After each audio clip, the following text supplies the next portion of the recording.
property, our main property, which is here in Kitchener, that we operate the conventions facilities and the water park and the our other facilities and the camping resort.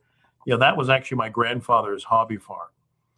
He was a veterinarian by nature, and being a good and unique Mennonite, he was a jack of many trades and was an entrepreneur himself. Got involved in many businesses throughout his time, and really was very entrepreneurial himself. So that's really probably where everything really stemmed from.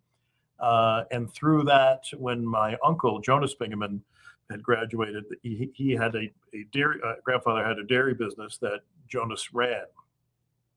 So as time went on, my aunt Esther Bingeman, and then Esther Gasho, when she got married, she took over all the admin, and she did all the admin work and the accounting side of things.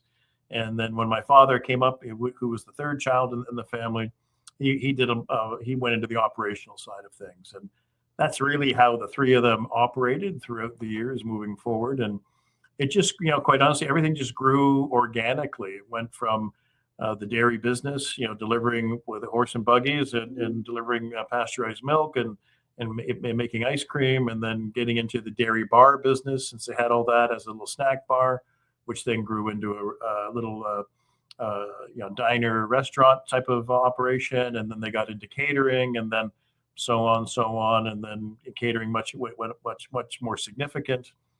And as my father tells the story, the dairy business started at around 3 or 4 in the morning to get things rolling.